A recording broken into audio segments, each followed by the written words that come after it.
भाइयों, इसका प्रयोजन नहीं कि समयों और कालों के विषय में तुम्हारे पास कुछ लिखा जाए, क्योंकि तुम आप ठीक जानते हो कि जैसा रात को चोर आता है, वैसा ही प्रभु का दिन आने वाला है। जब लोग कहते होंगे कुशल है और कुछ भय नहीं, तो उन पर एकाएक विनाश आ पड़ेगा। जिस प्रकार गर्भवती पर पीड़ा और वे किसी रीति से ना बचेंगे। पर है भाइयों, तुम तो अंधकार में नहीं हो कि वह दिन तुम पर चोर के समान आ पड़े, क्योंकि तुम सब ज्योति की संतान और दिन की संतान हो। हम ना रात के हैं ना अंधकार के हैं, इसलिए हम दूसरों के समान सोते ना रहें, पर जागते और सावधान रहें। क्योंकि जो सोते हैं वे रात ही को सोते हैं, और जो मतवाले होते हैं वे रात ही को मतवाले होते हैं। पर हम जो दिन के हैं, विश्वास और प्रेम की झिलम पहनकर और उद्धार की आशा का टोप पहनकर सावधान रहें।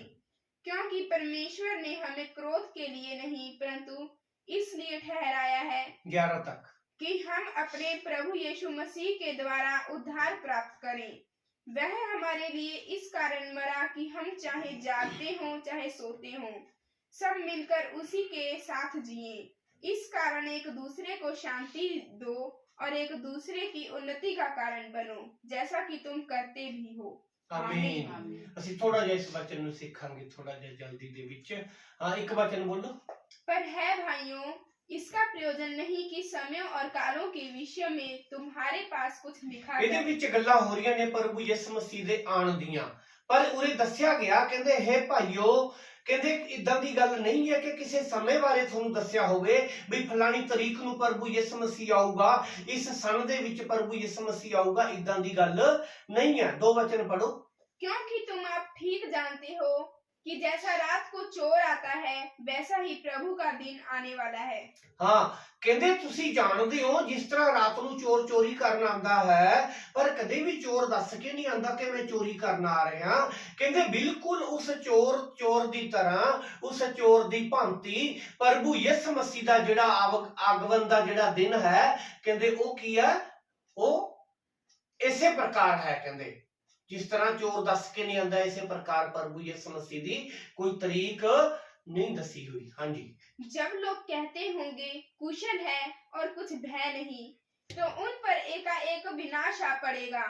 जिस प्रकार गर्भवती पर पीड़ा और वे किसी रीति से ना बचेंगे।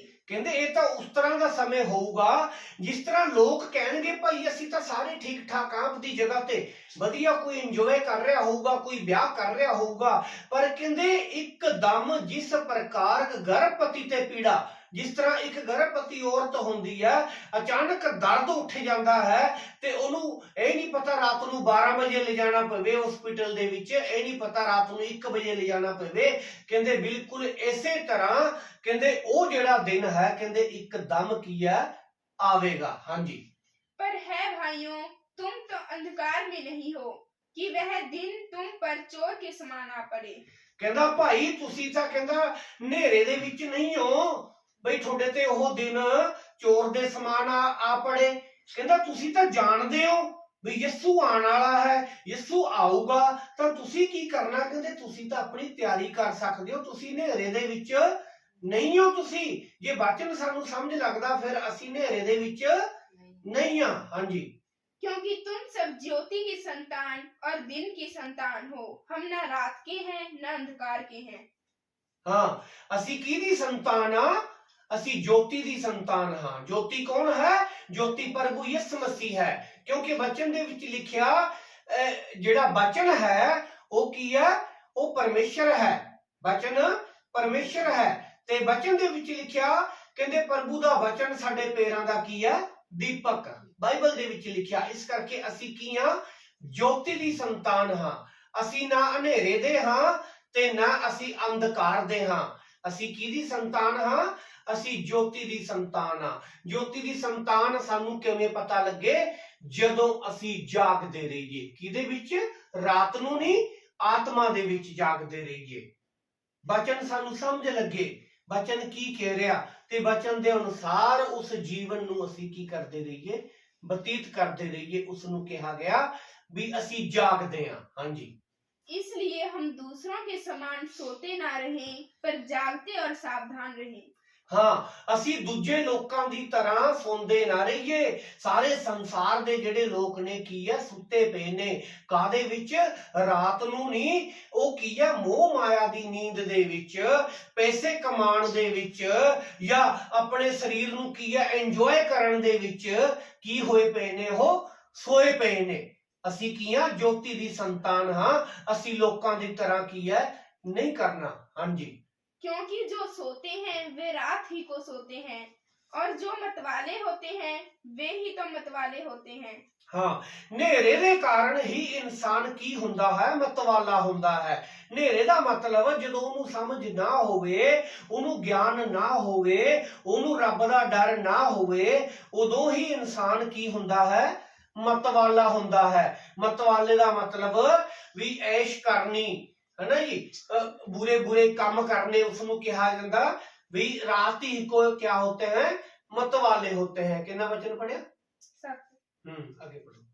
पर हम जो दिन के हैं, विश्वास और प्रेम की झिलम पहनकर और उद्धार की आशा का टोप पहनकर सावधान रहे। कहते भाई ਅਸੀਂ ਦਿਨ ਦੇ ਹਾਂ, ਅਸੀਂ ਰਾਤ ਦੇ ਨਹੀਂ ਆ। ਵਿਸ਼ਵਾਸ ਦੀ ਝਿਲਮ ਤੇ ਉद्धार ਦਾ ਕੀ ਪਹਿਨਣਾ? ਅਸੀਂ ਟੋਪ, ਹੈ ਨਾ ਜੀ। ਕੀ ਪਹਿਨਣਾ? ਉद्धार ਦਾ ਟੋਪ। ਇਹ ਗੱਲਾਂ ਡੂੰਘੀਆਂ ਨੇ। ਜਿਵੇਂ ਜਿਵੇਂ ਕਦੇ ਮੌਕਾ ਮਿਲੂਗਾ ਮੈਂ ਇਸ ਚੀਜ਼ ਨੂੰ ਦੱਸਣ ਦੀ ਕੋਸ਼ਿਸ਼ ਕਰੂੰਗਾ ਵੀ ਆਖਰ ਦੇ ਵਿੱਚ ਉद्धार ਹੈ ਕੀ। ਅਸੀਂ ਕਹਿ ਤਾਂ ਰਹੇ ਹਾਂ, ਸੁਣ ਤਾਂ ਰਹੇ ਹਾਂ ਵੀ ਉद्धार ਦਾ ਟੋਪ ਪਹਿਨਣਾ ਹੈ। ਸਾਨੂੰ ਕਿਵੇਂ ਪਤਾ ਲੱਗੇ ਕਿ ਮੇਰਾ उद्धार ਹੋ ਚੁੱਕਿਆ ਜਾਂ ਨਹੀਂ ਹੋਇਆ, ਹੈ ਨਾ ਜੀ। ਇਹਨਾਂ ਗੱਲਾਂ ਨੂੰ ਅਸੀਂ ਗਾਹਾਂ ਜਦੋਂ ਪਰਮੇਸ਼ਰ ਨੇ ਕਦੇ ਮੌਕਾ ਦਿੱਤਾ ਜ਼ਰੂਰ ਕਲੀਅਰ ਕਰਾਂਗੇ। ਅੱਗੇ ਪੜੋ।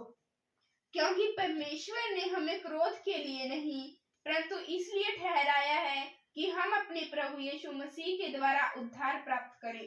हाँ, कहते सानू क्रोध दे ਲਈ नहीं, बल्कि परमेश्वर ने सानू इस ਲਈ ठहराया कि ਅਸੀਂ प्रभु यीशु ਦੇ ਦੁਆਰਾ ਕੀ ਕਰੀਏ? उद्धार ਨੂੰ ਪ੍ਰਾਪਤ ਕਰੀਏ। प्रभु यीशु मसीह ਦੇ ਦੁਆਰਾ ਅਸੀਂ ਮੁਕਤੀ ਨੂੰ ਪ੍ਰਾਪਤ ਕਰੀਏ। हाँ जी, वह हमारे लिए इस कारण मरा कि हम चाहे जागते हों चाहे सोते हों, सब मिलकर उसी के साथ जिए।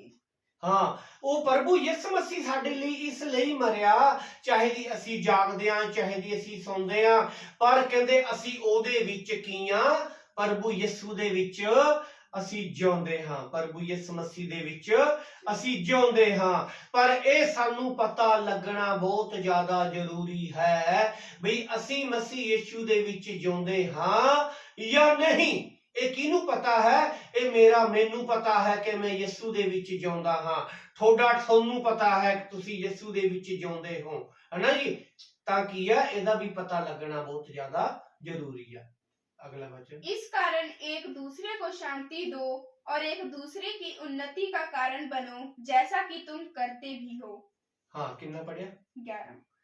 हाँ, एंड ਦੇ ਵਿੱਚ ਦੱਸਿਆ ਵਚਨ ਦੇ ਵਿੱਚ ਕਹਿੰਦੇ ਇੱਕ ਦੂਸਰੇ ਨੂੰ ਸ਼ਾਂਤੀ ਦੋ ਤੇ ਇੱਕ ਦੂਸਰੇ ਦਾ ਉન્નਤੀ ਦਾ ਕਾਰਨ ਬਣੋ, ਹੈ ਨਾ ਜੀ। ਇੱਕ ਦੂਸਰੇ ਦਾ ਵਚਨ ਨੇ ਸਾਨੂੰ ਇਹੀ ਸਿਖਾਇਆ ਵੀ ਅਸੀਂ ਇੱਕ ਦੂਸਰੇ ਦੇ ਲਈ ਉન્નਤੀ ਦਾ ਕਾਰਨ ਬਣਨਾ ਹੈ, ਠੋਕਰ ਦਾ ਕਾਰਨ ਨਹੀਂ ਬਣਨਾ ਹੈ ਵੀ ਸਾਡੇ ਦੁਆਰਾ ਕੋਈ ਪ੍ਰਭੂ ਤੋਂ ਦੂਰ ਹੋ ਜੇ, ਕੋਈ ਯਿਸੂ ਤੋਂ ਦੂਰ ਹੋ ਜੇ ਸਾਡੇ ਕਾਰਨ, ਹੈ ਨਾ ਜੀ। ਅਸੀਂ ਕੀ ਕਰਨਾ ਹੈ? ਉન્નਤੀ ਦਾ ਕਾਰਨ ਬਣਨਾ ਹੈ ਇੱਕ ਦੂਸਰੇ ਦੇ ਲਈ ਵੀ ਸਾਡੇ ਦੁਆਰਾ ਕੋਈ ਮਸੀਹ ਨੂੰ ਮੰਨੇ, ਸਾਡੇ ਦੁਆਰਾ ਕੋਈ ਮਸੀਹ ਤੇ ਵਿਸ਼ਵਾਸ ਕਰੇ, ਅਸੀਂ ਕਿਸੇ ਦੇ ਲਈ ਦੁਆ ਕਰੀਏ, ਅਸੀਂ ਕਿਸੇ ਨਵੇਂ ਕੀ ਆ ਵਿਸ਼ਵਾਸੀ ਨੂੰ ਲੈ ਕੇ ਆਈਏ, ਅਸੀਂ ਕਿਸੇ ਨੂੰ ਰੋਜ਼ ਯਿਸੂ ਦੀਆਂ ਗੱਲਾਂ ਦੱਸੀਏ। ਇਸ ਨੂੰ ਕਿਹਾ ਜਾਂਦਾ ਹੈ उन्नति का कारण बनीए असी। ठीक है जी। तो परमेश्वर इस वचन नूं पढ़े सुने जानते सानू सब नूं बरकत देवे, आशीष देवे। आओ असी सुने हुए वचन दे लई दुआ करांगे। हालेलुया। महान पिता सामर्थी परमेश्वर, जमीन और आसमान के मालिक, आपका धन्यवाद तारीफ करते हैं, महिमा वड्याई करते हैं मेरे खुदा। जय जयकार करते हैं प्रभु जी। आपने मेरे खुदाबंद हम सबके साथ ढेर सारी बातें की मेरे खुदा, वचन के द्वारा गलबात की मेरे खुदाबंद। आपके कलाम को, वचन को सुन के मेरे खुदाबंद हृदय के अंदर आपने शांति दी, सुकून दिया मेरे खुदा। उसके लिए धन्यवाद करते हैं प्रभु जी। आप महान है परमेश्वर पिता। दुआ करते हैं प्रभु जी, जितने लोग प्रभु जी यहाँ पे बैठे हैं मैं सबको आपके हाथों में दे देता। विशेष करके मैं दुआ करता, आपके वचन में लिखा कि जिस घर जाओ उस घर की सुख सलामती मांगो प्रभु जी। सचमुच मैं इस घर की सलामती मांगता मेरे खुदा, इस घर की सुख मांगता प्रभु जी। मैं भाई गोपाल के लिए दुआ करता प्रभु, पिंकी के लिए दुआ करता मेरे परमेश्वर पिता। हालेलुया, इन सब पे आपकी दया हो जाए मेरे परमेश्वर। चंगाई छुटकारा दे, नजात दे प्रभु जी। विश्वास और प्रार्थना वाला जीवन दे, आत्मिक जीवन दे मेरे खुदा। मुकेश किशन किरण के लिए दुआ करते हैं प्रभु जी। महान पिता अपनी दया को ढेल प्रभु जी, आप महान है पिता, आपके तुल्य कोई खुदा कोई परमेश्वर नहीं। विशेष करके मैं प्रार्थना करता आपकी बेटी निर्मला के लिए मेरे खुदा, और इनके पति इनके बच्चों के लिए मेरे खुदाबंद यीशु मसीह। विशेष करके जो इनका बेटा बाहर गया उनके लिए मेरे खुदा आप सहायता करना, मदद करना प्रभु जी, हर बुराई से बचा के रखना मेरे खुदाबंद। दया कर मेरे परमेश्वर, आप महान है मेरे पिता। धन्यवाद प्रभु दुआ को सुनने के लिए, यीशु के नाम में दुआ मांगते, आमीन।